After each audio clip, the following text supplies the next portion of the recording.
Baie welkom by Gemeente Sonder Grense. Jy is ingeskakel op ons YouTube kanaal. Ons is besig met 'n reeks uit die boek Timoteus. En vandag is ons by deel 3. Ons tema is vandag genoeg is genoeg. Daar kom soms tye in 'n mens se lewe waar jy voel genoeg is genoeg. Dis tye waar jy lus voel om liewer net te bedank. That's it, I quit. Ons het al baie keer bedank uit die gemeente. Nou moet ek daarom sê, nie in die laaste paar jaar nie. Julle is heeltemal te lief vir ons, dat ons die pad sal wil vat. Maar in die verlede was daar tye, waar ons gevoel het, miskien moet ons net alles los. Kom ons loop net, en ons gaan doen iets heeltemal anders. Ek het so 'n bietjie gaan oplees hieroor, en agtergekom, dat die meeste leraars deur sulke fases gaan, waar hulle net eenvoudig nie meer kans sien om voort te gaan nie. Nou as jy al ooit in jou lewe gevoel het dat jy 'n predikant wil word, dink eers 'n bietjie mooi daaroor. Dit mag dalk klink na 'n baie lekker naweek jobbie. Dit mag dalk voorkom, of dit 'n werk is waar rus en vrede altyd heers, en net liefde. Maar glo my, as jy nie kans sien vir baie konflik en probleme en emosies en ontevrede mense nie, dan is hierdie werk nie vir jou nie. Natuurlik is daar ook sulke tye in die sekulêre wêreld, in sekere bedrywe selfs meer as in die kerk, waar jy dikwels so kan voel. Dink maar hoeveel keer het jy nie al gevoel, jy wil van werk verander nie. Dikwels raak dinge net te veel by die werk. Of in jou huwelik. Jy dink dalk nie net aan bedank nie, maar selfs aan skei. Jy wil eintlik so half uit jou huwelik uit bedank, want jy het genoeg gehad. Dalk is jy 'n onderwyser, en die kinders maak dit vir jou moeilik om positief te bly. Dalk is daar 'n baas of kollegas, wat met ingewikkelde politiek die lewe vir jou warm maak. Dalk het jy 'n eie besigheid, en kliënte wat nie betaal nie, maak dit vir jou ondraaglik. Miskien is dit al die wetgewing, wat 'n eie besigheid reguleer, goed soos BEE, wat jou laat oorweeg, om eerder net alles te los. Hoe meer jy alles wettig probeer doen, hoe meer voel het vir jou, daar word net teen jou gediskrimineer.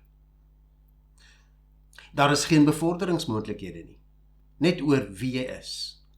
En wat help dit om aan te hou? Dalk is jy in een of ander bediening in die kerk, en die gebrek aan commitment en samewerking maak dit vir jou moeilik, want jy is altyd die een wat alles moet doen. Dis nie altyd so maklik om sommer net jou werk te bedank nie, maar waar jy as vrywilliger werk, is dit baie makliker. Jy het tog niks om te verloor as jy eenvoudig loop nie. Hoekom moet jy met al hierdie probleme opgeskep sit? Ons het 'n NPO-bedryf om kinders mee te help. En ten einde uit te brei, het ons vir mense werk begin verskaf. En toe sak die unies op ons neer. En is die een stuk wetgewing na die ander. Nee wat? Ek het nie nodig om dit in my lewe te hê nie. Los liewer alles. Maar dit kan wees dat jy gesondheidsprobleme het. Die konstante pyn, die feit dat daar geen vooruitsig is aan oplossings nie, geen hoop op genesing nie, kan veroorsaak dat jy voel, genoeg is nou genoeg. Maar kom ons konsentreer vir 'n oomblik op die kerk.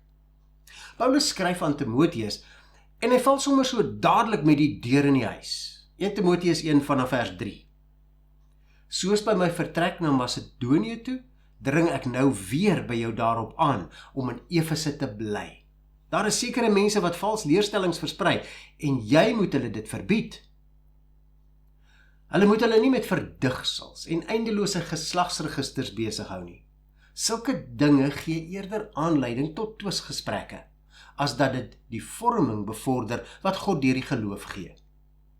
Die doel van hierdie opdrag is om liefde te wek, wat uit 'n rein hart, 'n goeie gewete en 'n opregte geloof kom.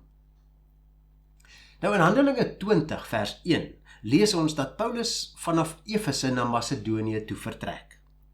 Wat nie in Handelinge vir ons gesê word nie, is dat Paulus vir Timoteus gevra het om as leier van die kerk in Efese te bly. Maar hier in die pastorale briewe verwys Paulus na daardie geleentheid.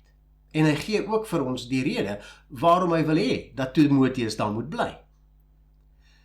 Maar hoekom vind hy dit nodig om sy opdrag aan Timoteus te herhaal? Die omstandighede in Efese was nie altyd vreeslik goed nie. Die afgodedienaars was vyandig. Dwalinge was prominent. Die aanbidding van Artemis en towery was 'n groot oppositie vir die Christendom. En tog het mense deur die prediking van Paulus en ander tot bekering gekom en weggedraai van afgodediens en towery. Maar daar was 'n probleem. Dwalinge het in die kerkpos gevat. En dwalinge veroorsaak onenigheid. Ons lees in vers 4, sulke dinge gee eerder aanleiding tot twisgesprekke, as dat dit die vorming bevorder wat God deur die geloof gee. Wanneer daar twis is die gevolg dat getroue dienaars van die Here moedeloos word. En dit is waarskynlik waar hierdie getroue dienaar Timoteus hom bevind het. Hy begin moed verloor en oorweeg dit om dalk die stryd gewonne te gee. Genoeg is genoeg. Maar Paulus is op hoogte met wat aan die gang is en hy skryf aan Timoteus om hom te bemoedig. Hy herinner hom eerstens aan sy roeping en sy opdrag. Jy is in Efese met 'n doel. Vers 3. Daar is sekere mense wat vals leerstellings versprei en jy moet hulle dit verbied. Hier is jou doel. Met die apostoliese gesag wat Paulus het, beveel hy vir Timoteus om ook met gesag op te tree. Hy gee aan hom die opdrag om ander met gesag te verbied om dwaling te versprei. Hy gebruik hier 'n militêre term om dit oor te dra. Par angelo. Paulus se eerste doel is om Timoteus te bekragtig, te ondersteun en te bemoedig. Al het hy dit lankal vir Timoteus gesê, herhaal hy dit in hierdie brief, sodat almal, die hele gemeente vir wie hierdie brief voorgelees gaan word, dit ook kan hoor. En daarmee sê hy, ek staan agter jou. Doen wat jy beveel en geroep is om te doen. Moenie moedeloos raak nie, maar volhard in jou werk. Wat is hierdie werk? En dit bring ons by die tweede doel van hierdie brief. Verbied mense om dwalinge te versprei. Gebruik jou volle gesag om op te staan teen dwaalleer.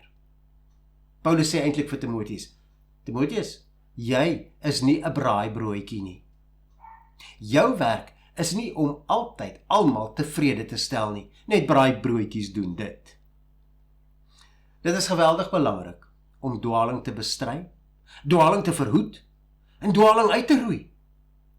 In 1 Timoteus 3, wat ons nog later by gaan kom, vers 15, die tweede gedeelte, staan daar, die gemeente is die draer en beskermer van die waarheid. Nou wie is dit wat Timoteus moet beveel om op te hou met dwalinge? Moet hy na die Artemis tempel toe gaan en hulle beveel om op te hou om afgode te dien? Nee, afgodediens is nie 'n dwaling nie. Dit is 'n totaal ander godsdiens. 'n Dwaling is iets wat in die kerk gebeur. Onthou, die kerk is nie 'n gebou nie, dis die gelowige self. 'n Dwaling is dus iets wat deur gelowiges versprei word onder mekaar. Gelowiges verstaan dus sekere dinge verkeerd en hulle verdraai die waarheid wat hulle ontvang het. Sommige doen dit uit onkunde en ander infiltreer die kerk en doen dit doelbewus. Ongeag wat wie se motiewe is, dit moet aangespreek word. Dit moet geïdentifiseer word en dan verbied word. Dit is die doel van hierdie brief, hierdie skrywe aan Timoteus. Maar wat was hierdie dwalinge? Ek dink 'n mens kan seker 'n hele lys maak van moontlike dwalinge, maar kom ons kyk net na 2 van hulle wat hier in een versie genoem word. Vers 4. Hulle moet hulle nie met verdigsels en eindelose geslagsregisters besig hou nie. Die Griekse woord vir verdigsels is muthos. Klink dit bekend? Dis waar die woord myth vandaan kom, muthos. Mythes in Afrikaans. Die Afrikaanse ou vertaling vertaal dit met fabels. Die 2020 vertaling vertaal dit inderdaad met mythes. Die meeste ouer kommentare lê baie klem op Joodse mythes. Waarskynlik omdat Paulus van Joodse afkoms was. Maar kom ons bring die konteks van hierdie gemeente in Efese so bietjie in berekening. Konteks is baie belangrik. Daar kom baie mense tot bekering. En 'n groot hoeveelheid van hulle was voorheen Artemis aanbidders. Want dit was die heersende godsdiens. Die silversmede wat die afgodsbeeldjies vervaardig het, was so ontsteld oor die Christendom, dat hulle dit in Handelinge 19 beskou het as 'n groot gevaar vir die Artemis aanbidding. Die silversmid Demetrius lewer in Handelinge 19 vanaf vers 26 'n pleidooi teen Paulus. Hy sê, julle sien en hoor self dat hierdie Paulus daarin geslaag het om nie net in Efese vir hom 'n groot aanhang te kry nie, maar ook in byna die hele provinsie Asië. Hy sê dat goed wat met die hand gemaak word nie gode is nie. Ons bedryf staan in gevaar om 'n slegte naam te kry. En nie net dit nie. Die gevaar is ook dat die tempel van die groot godin Artemis sy betekenis sal verloor en dat sy van haar grootheid berowe sal word. Hierdie godin wat in die hele provinsie Asië en oor die hele wêreld vereer word. Nou uit hierdie woorde leer ons hoe groot die afgodediens werklik was, maar ook dat baie mense dit alreeds begin verlaat het en Christene geword het. Nou julle sal onthou dat Demetrius die gevolg van sy hele toespraak was dat daar oproer in die stad ontstaan het, in die hele stad ontstaan het.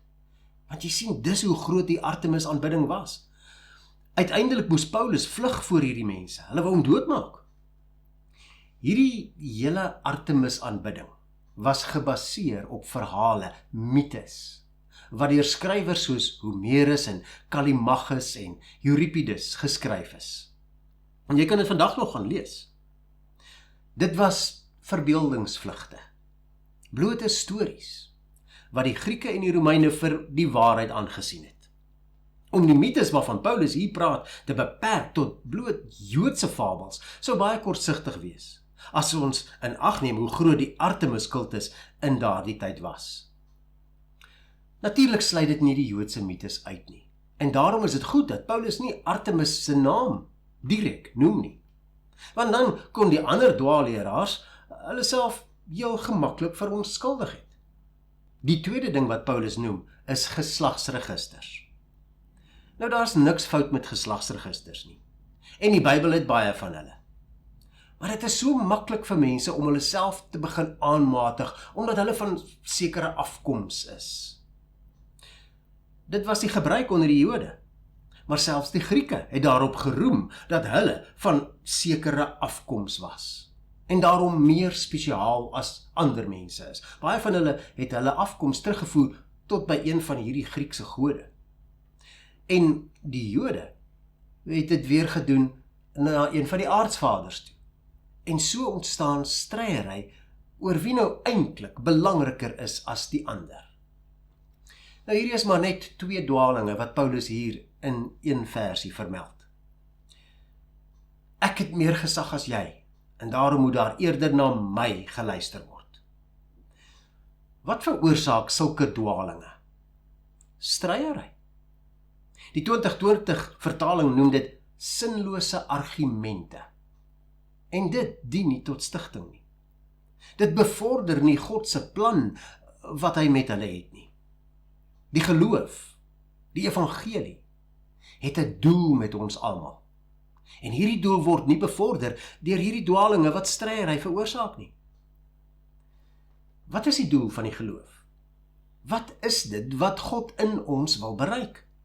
Kom ons kyk na vers 5. Die doel van hierdie opdrag is om liefde te wek, wat uit 'n rein hart, 'n goeie gewete en 'n opregte geloof kom. Om liefde te wek, dit is die groot doel. Om by daardie doel uit te kom, moet dwalinge bestry word. En dit beteken die waarheid speel 'n fundamentele rol in liefde.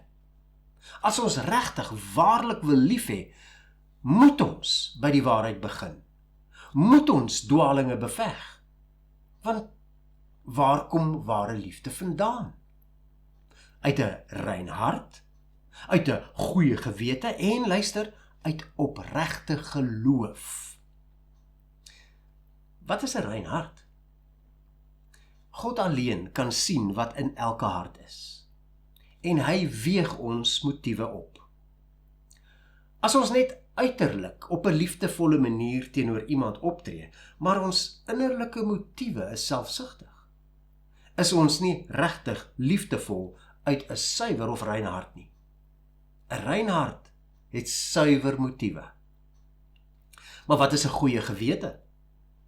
Die Griekse woord vir gewete kom van 2 woorde wat beteken saam weet en verwys na die kennis van onsself wat ons saam met God alleen deel. Behalwe onsself ken net God ons gedagtes en die dinge wat ons doen wanneer niemand anders kyk nie. Almal van ons staan skuldig voor God, omdat elke mens, of hy nou 'n godsdienstige persoon is of heidens is, sy eie gewete geskend het.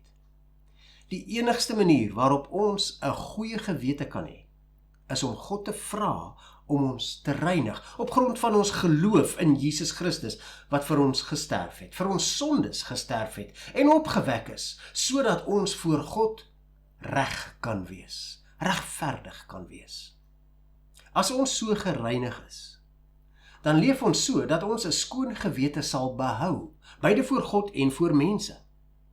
Ons doen dit deur ons sonde voor God en mense te bely, en om vergifnis te vra vir hulle wat ons te nagekom het. As jy nie bereid is om dit te doen nie, kan jy nie daardie persoon waarlik opreg lief hê nie. Liefde moet uit 'n suiwer hart en 'n goeie gewete spruit. Maar wat is 'n opregte geloof? Die oorspronklike frase in die Grieks beteken geloof sonder skynheiligheid of toneelspel. Opregte of ongeveinsde geloof is 'n geloof wat nie voorgee nie. Dit is genuine. Nie nagemaakte geloof nie. Prakties beteken dit dat wat jy sê en bely ook is wat jy leef en doen.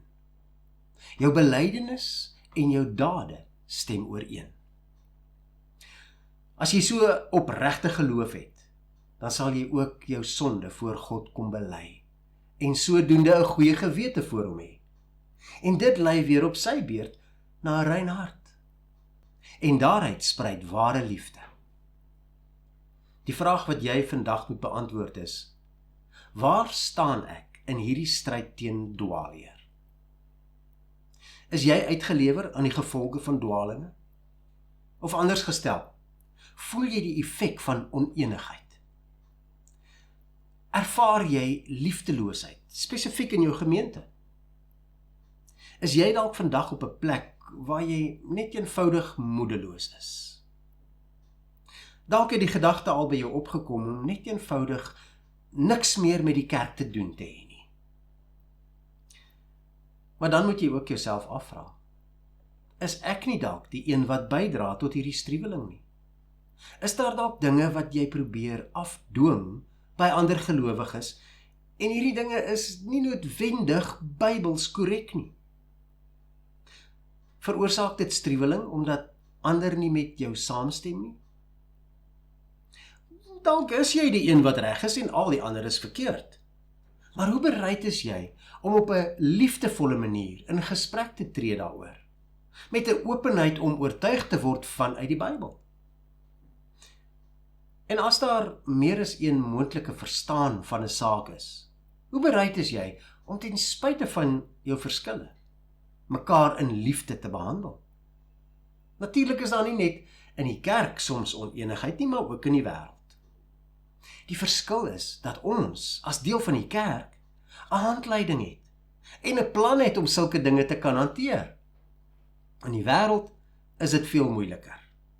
Maar Bybelse beginsels kan ook daar toegepas word met goeie gevolge. Nie altyd nie, maar dit kan gebeur. Die vraag is jy committed om dit te probeer?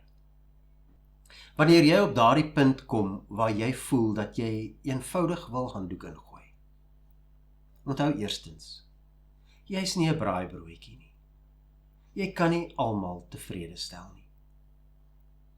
Die kerk is nie die bewaarder van taal en kultuur of tradisies nie, maar van die waarheid.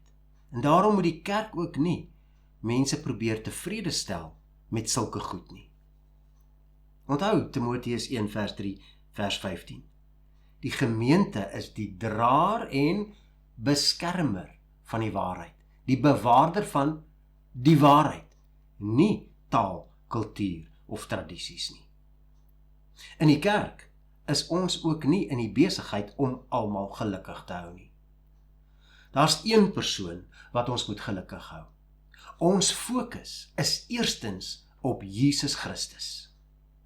Tweedens is ons fokus op die wêreld wat ons wil bereik. En derdens om die gelowiges rondom ons te begelei tot geestelike volwassenheid.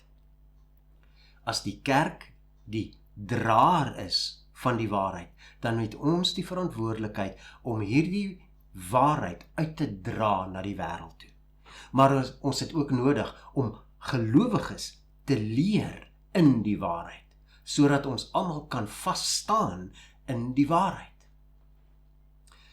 Daar is baie dinge in die kerk waaroor mense kan verskil.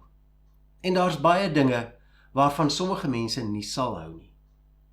Daar's genoeg geleentheid vir onenigheid. As dit dinge is waaroor die Bybel nie duidelike riglyne gee nie, behoort ons as geestelike volwasse gelowiges ons eie voorkeure eenkant toe te skuif. Paulus het dit gedoen. Hy sê, terwille van almal word ek alles, sodat ek sommige kan bereik. Dit was Paulus se gesindheid. Dit is 'n Bybelse gesindheid. Maak dit ook joune. Dit was Timoteus se gesindheid. Hy was selfs bereid om vir 'n Jood, soos 'n Jood te word. Hy het 'n Griekse pa gehad, hy was nie 'n Jood nie. Hy was nie besny nie, maar hy was bereid om homself te laat besny deur Paulus, sodat hy aanklank kan vind by die Jode. Dis hoe ver hy bereid was om sy eie voorkeure en sy eie vryheid prys te gee, terwille daarvan om sommige te bereik.